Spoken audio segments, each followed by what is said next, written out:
All right. We are here. We're here again.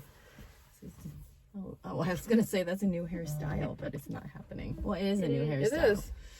She still don't like her hair, though, but it's now up, so she don't have to see it. It's hitting the ceiling. Oh, I have a human sleeping. Sleeping human in there. Mm-hmm. I love it. Mm-hmm. See? And it's like super dark, quiet. Super quiet. This is real stuff. This is what you gotta do when you're in the car, not going anywhere. Doing a podcast with babies attached. And you have a little baby that was crying, so you put him in the pouch, the little baby pouch. So this kid sleeps has to be in human contact at all times, which is so different from all my other kids. They were independent, sleep in a crib. Really? Yeah. By themselves, like a co-sleeper right next to me. Yeah. Maybe you should do get a pillow with one of those the hot pat, and then just put it there. I'm wondering if that's gonna work. Like a heating pad? Yeah. So he thinks it's a person. Yeah, but not too hot because you don't want to burn him. Mm-hmm. Someone thought of you warm it up in that spot and then you remove the heating pad and then you put him down. That's a great idea. I think that's a new invention. Yeah. Someone invent that, do that, and I'll buy it. No, you're gonna invent it. Yeah. And you can be. In all my free time. Yep. You only have one. One of 6 boys. You only have one kid. Get it together, Lori. Get it together.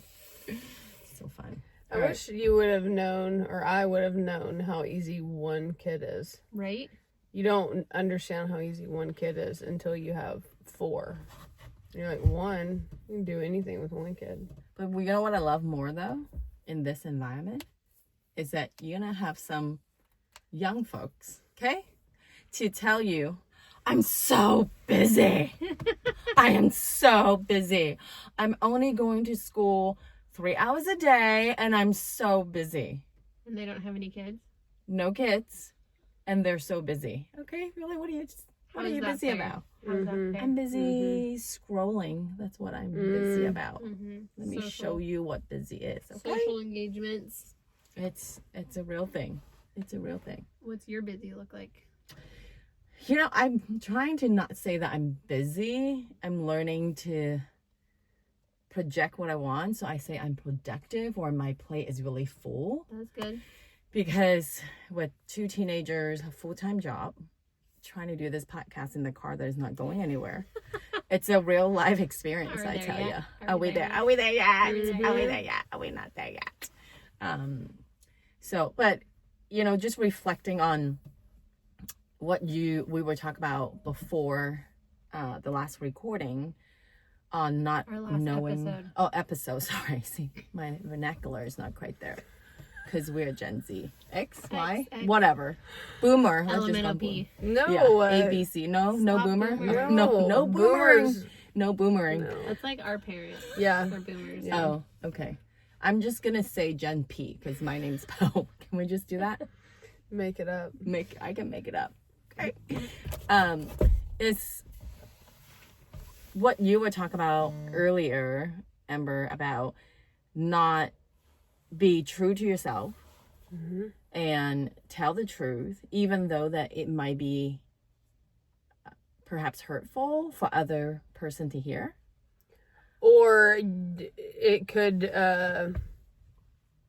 get you in trouble. You know what I mean? It's how the other person's going to respond to you for telling the truth. Yeah. Right? Because sometimes all the truth, right, is not received well. Does that make sense? Do you think that someone who is maybe not self-aware, maybe is not in a healthy state yet, is able to recognize that they are telling the truth, or maybe shying away from telling the truth? I just think it's more of not wanting to maybe tell the truth in a certain circumstance because you fear retaliation, right? Because most people are like, oh, tell the truth and then everything will be okay. I don't want to get in trouble. Yeah, exactly. Which I get that. I mean, I think back to, me growing up, sometimes it's just easier to lie so you're not having to face the consequence, of telling the truth. So that's probably why, But I was just encouraging her to tell the truth. Even if you weren't per se going to get in trouble, like, it's not a bad reflection on you, it's just how the other person is going to respond to you. So, I don't know. I feel like I'm not making sense, but I'm trying to be careful with my wording, you know? We are. We're learning. Mm-hmm. We are. So, I get it. yeah, but just be true to who you are. But I feel like sometimes, I don't know. I feel like sometimes my honesty can also get me in trouble too, because I just say stuff and then it's not very Backfire. well, it's not caring or considerate of the other people. I just sometimes just say stuff, and so yeah, which is why I have a word from 2019 of James 3, which is about your tongue. So I try to think about that, you know. Yeah. Mm-hmm. There's definitely a way of like delivering the truth. True. Yes. True. Yes. Like if you're coming from a place of like fear or vengeance, it's going to be a different tone than if you're like, I can still share what I need to share, but I can do it in a place of like a loving place, or this is what will be the better good for everybody. Yes, and that's I think where I could improve for sure. Listen to that podcast I sent you. It's gonna solve all my problems. Exactly. Love it. Done. I had already listened to that. I think it's a motive of heart. I learned a couple years ago as well, is just through the process of what does that look like? What is my motive? I'm learning to stop and ask the question, even in the transition right now with me moving away from my full-time job. And there are things that I was going to ask my CEO, like, I don't think that this is right and I need to fight for myself. And then I actually pause and ask, like, what is my motive? What good is it going to come out of that by me asking the question? Am I just fighting for myself right now? Or am I just surrendering to the Lord to know that he's going to fight for me? And that it's not me striving to get somewhere. Yeah. So from me personally, growing up in a performance culture is actually really hard. I find it's really hard for me to take a step back and ask the question before I act. I actually have a saying with the kiddos before that think before you act. Then they're like, what? Huh? What do you mean? So I need to take my own medicine, is to learning to think before I act, so that I'm not just doing it just to make myself feel like I'm in control of the certain situation. But to take a step back and really examine my heart. Yeah. It's a scripture. They said, Lord, examine my heart, right? So, yeah, you just... Yeah, because we're going to come across, like, difficult anything in our lives, really. It's like, how is your heart going to react to that? Yeah. Are you going to defend yourself? Are you going to run away? Yeah. Are you going to let God be your vindicator? Yes. Are you going to forgive? All the things. Forgiveness is a big thing. Yes, very important. Do you want to share your story of forgiveness? I can Right do now? like a summary of the forgiveness. It's so powerful, though. Like, it's so powerful. Which part is the most powerful part? I think it just, again, I got to know you, when did you move up here? 2020. 2020. I think I got to know your family probably in 21. Maybe. What month did you move here, Lori? June. We were just supposed to come up here on vacation, and then the Lord tricked us into staying. Tricky. Like he does. Yeah. So, yes, I to give a little bit of background. So Lori now has 6 kiddos. Before Lion was born, there was 5, and your late husband Steve got hit by a drunk driver. Is that right? Drunk driver. And basically, what year was that? That was in 2017. He was mountain bike riding. 2017. On Super Bowl Sunday. Oh, Super Bowl Sunday? Oh, it just happened recently, like I know. Super Bowl. Does that trigger you? It's still a little like, ugh, I don't want to see those words. Oh, It's just like yeah. more annoying, like a remembering of a traumatic event. Yeah. But there's no like negative emotion, I guess. It's just like, it's here. Yeah. Yeah. That kind of stuff. Oh, my heart just dropped a bit. Just the thought of that, like, it's hard. It's hard. So your late husband was mountain biking and then got hit by a drunk driver. And then how old was Rad at that time? I want to say my oldest was 10.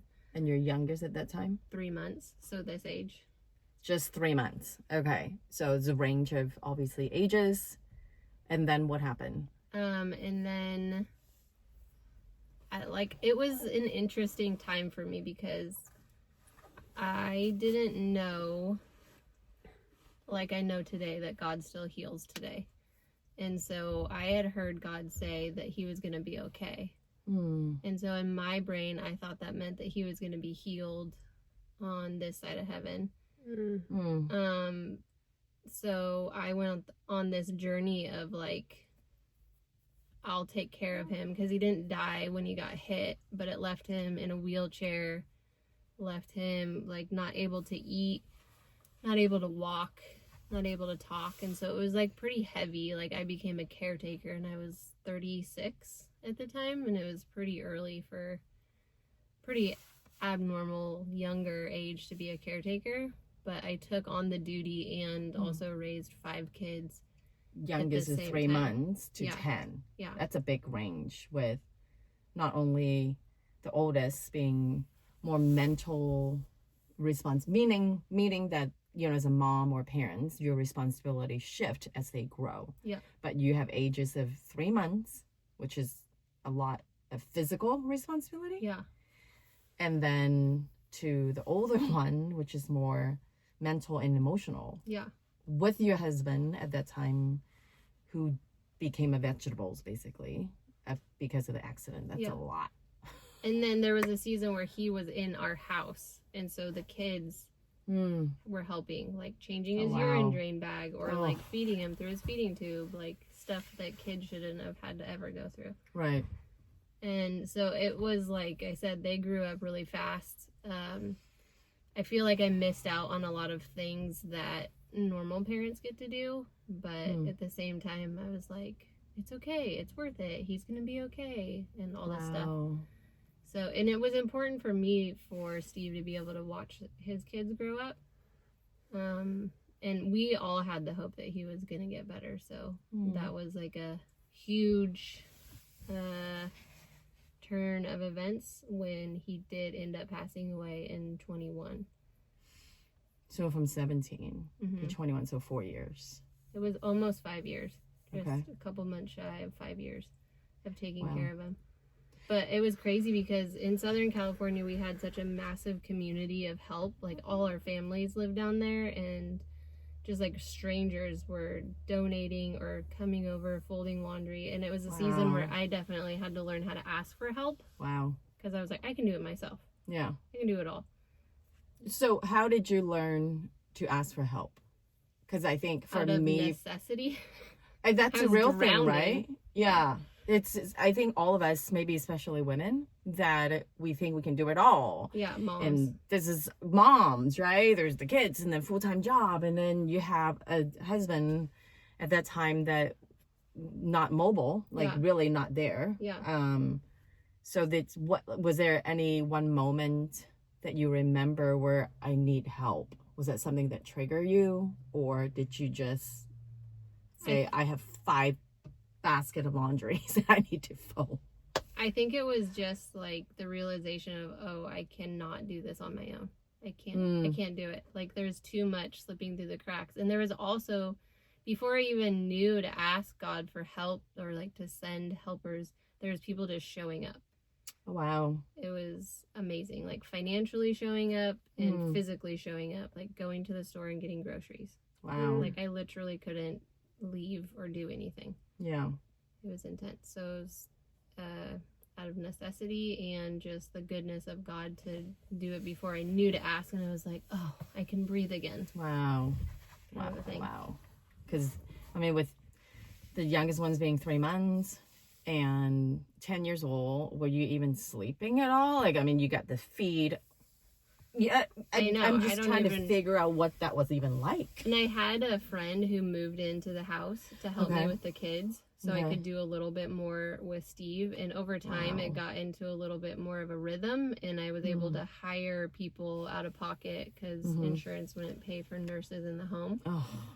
But I would get some help that way and a little bit of reprieve. And another thing that I learned to do is take care of myself.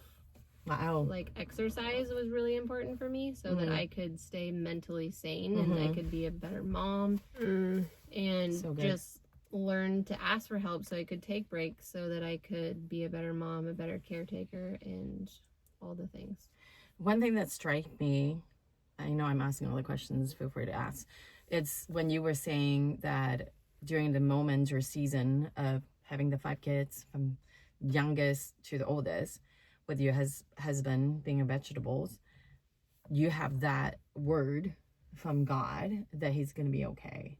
But even in all the challenging time, midnight, not sleeping because, you know, your kids need you and Steve needed you, what does hope look like to you at that dark season? Because that sparks my interest of what did that look like? Yeah, it gave me I know that God knew I would need that to keep going forward because with his word. Yeah. Is that what you mean? Just saying that he's going to be okay. That was all you needed. Yeah.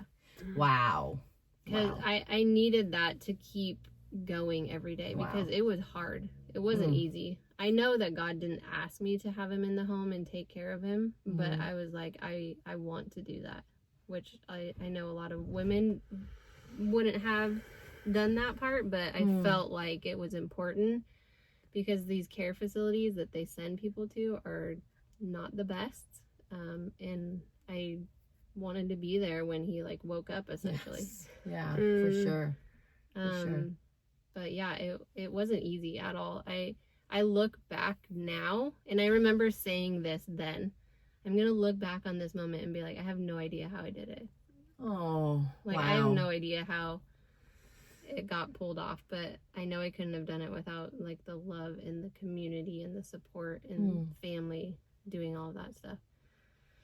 And I think for you to be faithful to his one word, to you, or the phrase to you to say he's gonna be okay, that's what you took. You took him at his word. Yeah, literally. That's all I could do. But it makes me emotional just to think about that, because we all walk through challenging and difficult times. Yeah. And we all could look back to say, this is what God said. And that kept me going for this season. Yeah. You know what I mean? Like for you to have that one phrase and say, God, I'm going to take you at your word. And I know all of our faith, he's the author, and finisher of our faith. But you literally partner up with him. That was your co-labor. Yeah. At that season. I remember being like, wow, God is really my best friend right now. There's no other way I could have done it. Yeah. So, I mean, I did have a little wrestle with God at the end when he passed away. I was like, wait a second. This is not what you said. And then I had to be like, oh, that's my interpretation of what he said. So I also had to learn to not interpret what he says.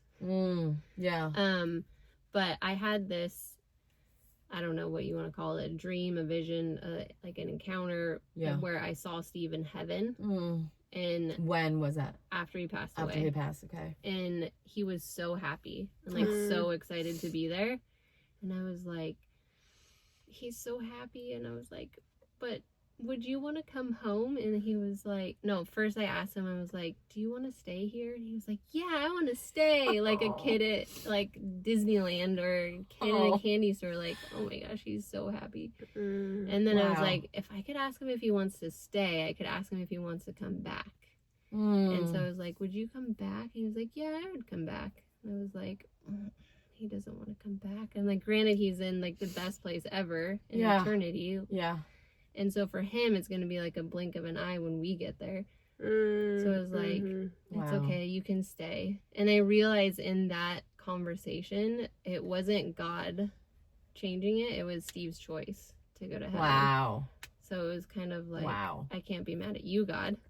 Yeah. So that was like very helpful for me to go from he's going to be okay, thinking he's going to live on this earth again, and then going to heaven is like mind blown.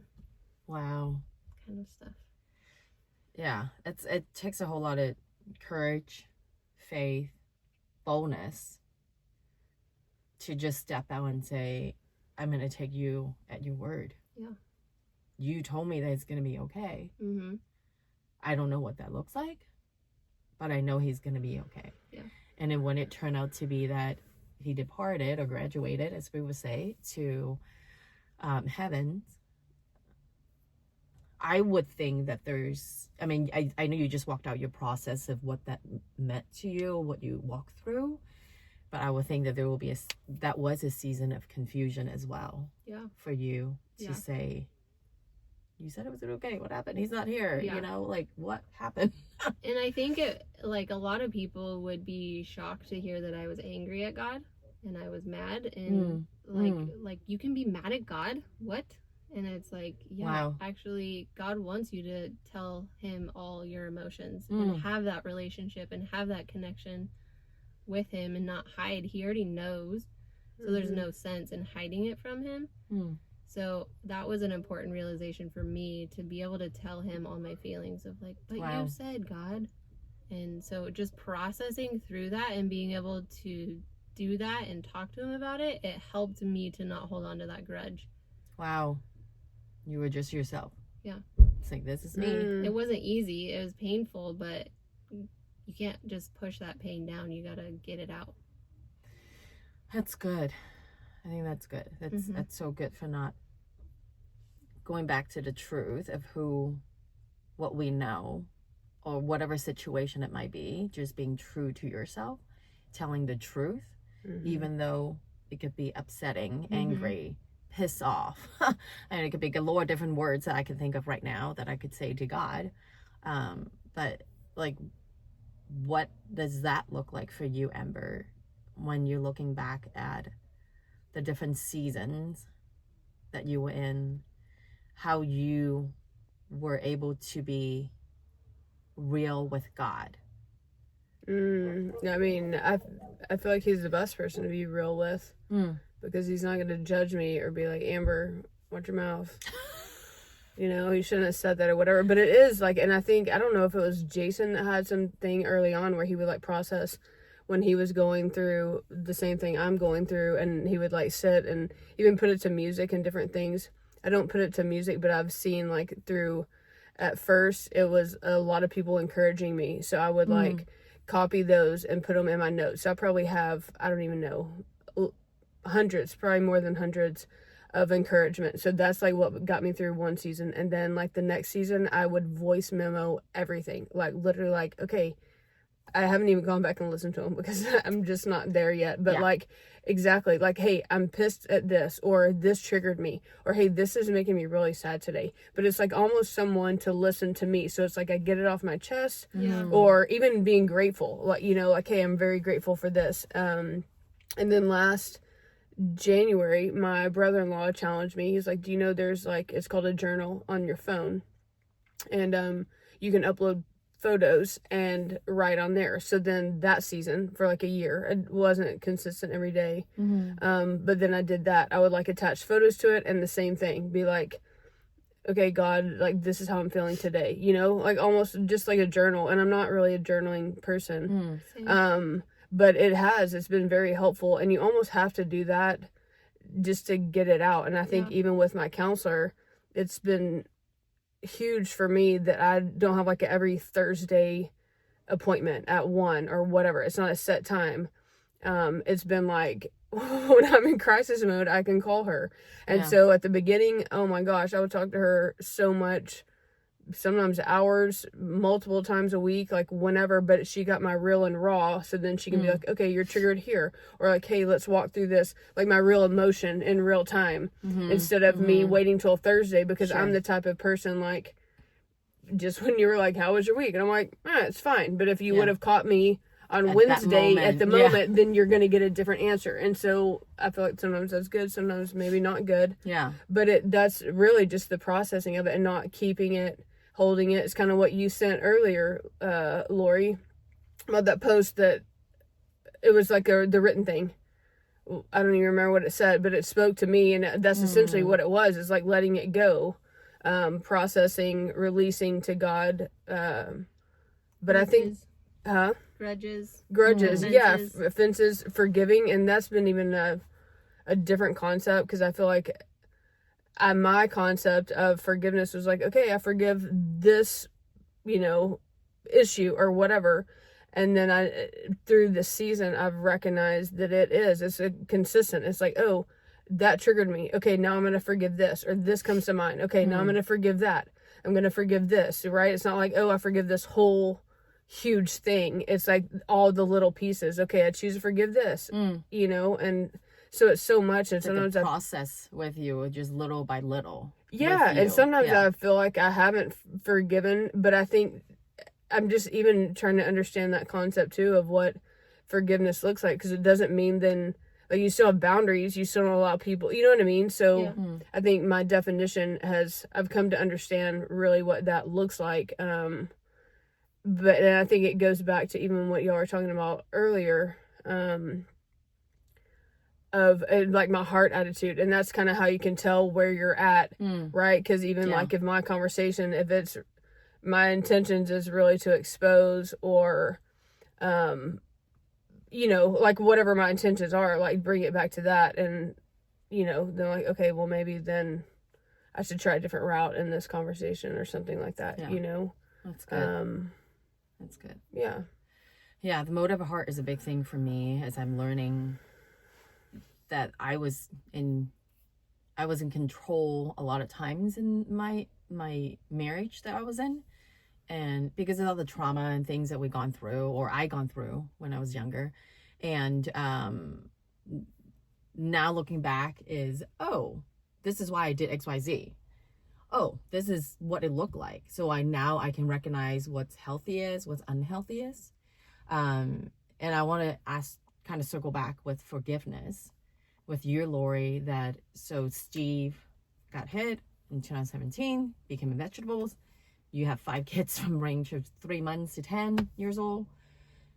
Then, because your story is so powerful with the drunk driver.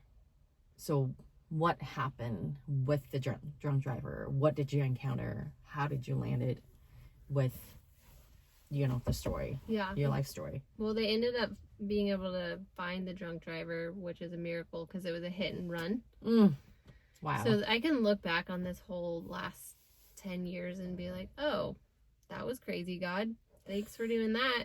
That was crazy. So, like, he was still in the details and just like, wow. Still hard things, and he's still there. Found the drunk driver. I was pissed when I found out that he was an older man that should have known better. Probably shouldn't be driving and drinking. I don't know, like late 50s. Okay. And then I was like, I don't want to accidentally run into him at the gym and not knowing who he is and like be nice to him. Yeah. I was like, what? Mind you, Lori is the nicest person on the planet. When she's mad, this is how she says she's mad. I'm so mad.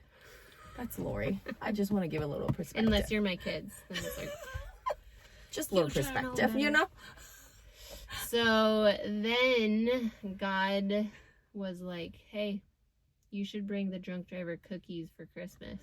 I was like, nah. No, I not shouldn't. A chance. Obviously, that's not you, God. Why would you tell me to do that? Get behind me, Satan. So it like took me a couple of days to work up enough courage to actually try and pull that off. Was it the same year that Steve got hit? Yeah. So we had gone to Colorado. So he got hit in Southern California. we did some hospital, we did some rehab, and then we went to Colorado the same year. And then by Christmas time, we flew back to Southern California. Okay. And then we, me and the 5 kids in our elf pajamas showed up. I bought a tin of cookies from Trader Joe's, obviously, so he wouldn't think the cookies were poisoned. And she doesn't cook anyway, I so don't cook it, that's but- another I mean, I will reason. bake. I'll bake cookies. It's fine. There's another reason. So I bought this tin of cookies and Wait, drove. how did you know where he lives? I don't know how I knew where he lived. Did you guys go through like the court and saying he's definitely guilty? Like, did that even happen, or? At this point, I'm not sure when. It was like a process. So this might have been 2018, actually, the year after. Okay. But there was court dates, and there was different things of like, well, maybe he doesn't know what he did to Steve, so I'm going to bring Steve to the court date so he can see what his action that he's caused. a paraplegic, Yeah. because he never said sorry. Wow, he never said sorry. Not at that point. Wow. So I'm like walking into this, like bringing this guy cookies who still hasn't even said sorry. Oh my gosh, I don't even know how Like, you are did you it. sure, Lord? Anyways, we go. He's like, wow, look at all these elves. I'm pretty sure he thought they were the neighbor's kids or something. And then I just had a label on the cookie tin that says, Merry Christmas, love the Schenkenbergers. And then we just said Merry Christmas, handed him, and then we're like, bye. And then like left. And then the following year we did the same thing. Wow. And at that point it was like there was more interaction between us. Mm-hmm. So we ended up staying at, and when I say interaction, it was like there was court dates. There was like, I'm not going to have you pay us back anything. Wow. Like, I forgive the debt. You know, and he was like, I'm so emotional. Can't believe that your family would do that. And like all the things, like nobody's ever believed in me like you guys have. Wow. And just like crazy stuff like that. So anyway, the second time we go back, it was a little bit more of like engaging, and I got the courage, which then I didn't do this, but like came out of my mouth like, you want to go to church? And he was like, nah, I don't go to church. People there judge me. Wow. And I was like, dang. I'm pretty sure if you go to church with me, nobody's going to say anything. Yeah. And then the first Sunday of the year, he ends up meeting us at church. And I didn't realize it then, but that was the first time that Steve had seen him. And I remember a tear rolling down Steve's face when he was like in the back of the wheelchair accessible van, like helping us get Steve out. And like he had a moment with him and where he apologized to Steve. Oh, was he bawling? I don't know if the guy was bawling, but Steve, like I had never seen like a tear roll down his face before.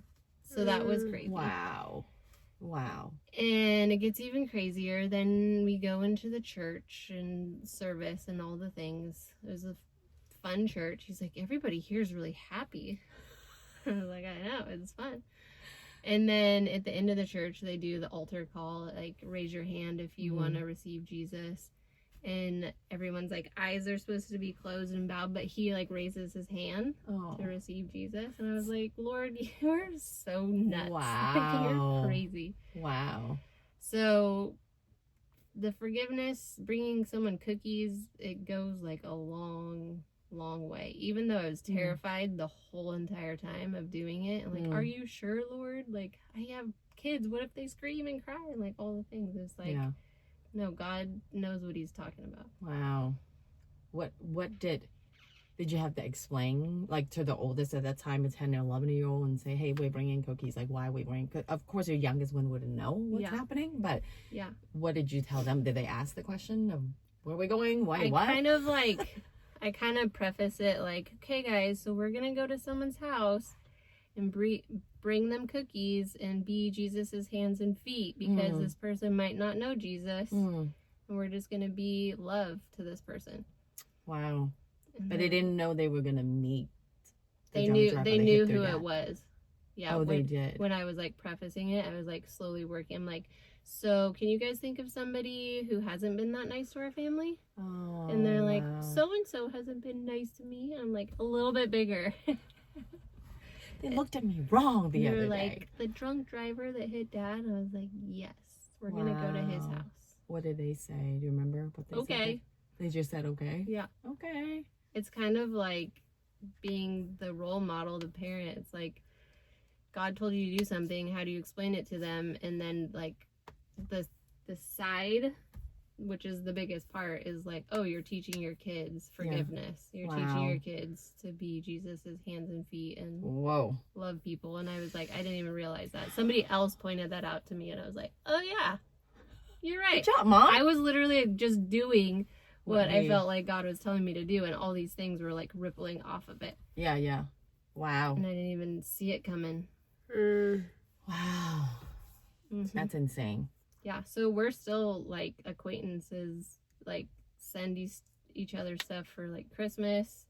Still, I'll send him like box of cookies, or like he'll send me stuff for Mother's Day. It's like, Oh, wow. it's crazy. He's like, you inspire me to be the best person I can be. Wow. Okay. Was he at Steve's celebration of life? I don't know if he was. Probably not. Okay. I was just curious to the transformation and the love he felt from the experience he had with you. Yeah. And how, because again, I don't know him, but I'm just thinking of the generation that he could impact Mm-hmm. from that one moment. Yeah.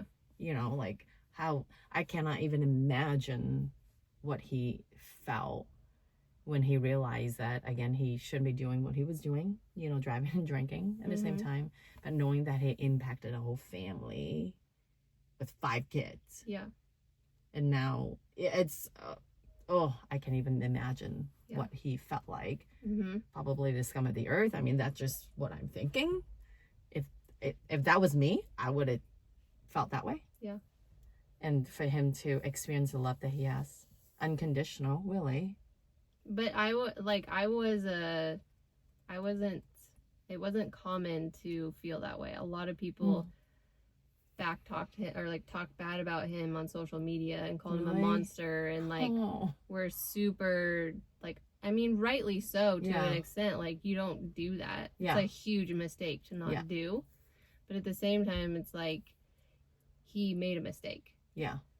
And very costly one. Yes. And it obviously sucks. I wouldn't wish that on anybody. But at the same time, somehow the Lord gave me this grace to forgive him. And the courage to do it. Step in. Yeah. Wow. Even though I was terrified. Yeah. It's a real okay. thing. It's a real thing. Yeah. Wow. That's powerful. Mm-hmm. That's But it's super crazy powerful. because that forgiveness like kept doing a ripple effect. Like, I had people come up to me at Steve's memorial service and being like, when I heard that you forgave that person, and I was in like shock and like, how could she, and like all this stuff. She's like, now I forgave somebody and like turned my life around. Yeah. Wow. It was so crazy. I was like, holy smokes. It's what the enemy meant for evil got turned for good, and it's also impacting others, not just your family, but also other people. Wow, that's awesome. Yeah. Like, I can't even imagine what you had to go through, Lori. But thanks for sharing. Okay. It's